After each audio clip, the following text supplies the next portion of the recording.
नेपाल के प्रधानमंत्री बालेन शाह के एक बयान को लेकर भारत और नेपाल में चर्चा फिर शुरू हो गई है। उनके बयान के बाद कई तरह के सवाल उठे हैं, जिसके बाद नेपाल सरकार को सफाई भी देनी पड़ गई है। आखिर बालेन शाह ने ऐसा क्या कहा है और नेपाल सरकार ने इस पर क्या जवाब दिया है, आइए जानते हैं। नमस्कार, मैं हूं शिवानी दीक्षित और आप देख रहे हैं न्यूज़ 18 का डिजिटल प्लेटफॉर्म। दरअसल रविवार यानी 31 मई को संसद में सांसदों के सवालों का जवाब देते हुए प्रधानमंत्री बालेन शाह ने कहा कि प्रधानमंत्री बनने के बाद उन्हें पता चला कि न सिर्फ भारत ने नेपाल की जमीन पर कब्जा किया है, बल्कि नेपाल ने भी कई जगहों पर भारत की जमीन पर कब्जा किया है। विदेश मंत्रालय के प्रवक्ता लोक बहादुर पौडेल छेत्री ने एक बयान में कहा कि प्रधानमंत्री की बातें मुख्य रूप से बॉर्डर पर नो मैंस लैंड एरिया में अतिक्रमण और जिसे उन्होंने क्रॉस बॉर्डर कब्जा बताया, उससे जुड़ी थी।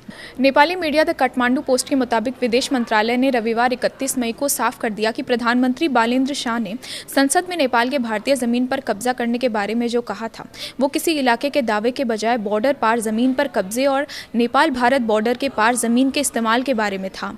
उनके इस बयान के बाद काफी चर्चा शुरू हो गई। कई लोगों ने इसे गलत तरीके से समझा और इसे भारत की जमीन पर कब्जे की बात से जोड़ दिया। विवाद बढ़ने पर नेपाल के विदेश मंत्रालय ने सफाई जारी की। मंत्रालय ने कहा कि प्रधानमंत्री के बयान का मतलब किसी नई सीमा या जमीन विवाद से बिल्कुल नहीं था। सरकार ने बताया कि भारत और नेपाल की खुली सीमा के कई इलाकों में ऐसी स्थिति है जहां दोनों देशों के लोग सीमा के पास खेती करते हैं या रहते हैं। कुछ जगहों पर नेपाल के लोग ऐसी जमीन का उपयोग कर रहे हैं जो रिकॉर्ड में भारत की तरफ आती है। वहीं कुछ स्थानों पर भारतीय लोग ऐसी जमीन का उपयोग कर रहे हैं जो नेपाल की तरफ मानी जाती है। नेपाल सरकार ने कहा था कि प्रधानमंत्री का इशारा सिर्फ इसी स्थिति की ओर था। उनका बयान किसी नए विवाद या सरकारी फैसले से जुड़ा बिल्कुल नहीं था।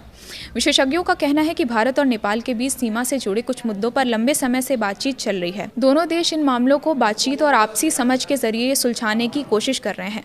बालेन शाह के बयान के बाद पैदा हुई गलतफहमी को दूर करने के लिए नेपाल सरकार ने ये साफ कर दिया है कि उसका रुख पहले जैसा ही है और दोनों देशों के बीच अच्छे संबंध बने हुए हैं। फिलहाल नेपाल सरकार की सफाई के बाद मामला काफी हद तक स्पष्ट हो गया है, लेकिन बालेन शाह का ये नया बयान एक बार फिर भारत नेपाल सीमा से जुड़े मुद्दों को चर्चा में ले आया है। फिलहाल इस रिपोर्ट में इतना ही। देश और दुनिया से जुड़ी और बड़ी अपडेट्स के लिए बने रहिए न्यूज़ 18 के साथ।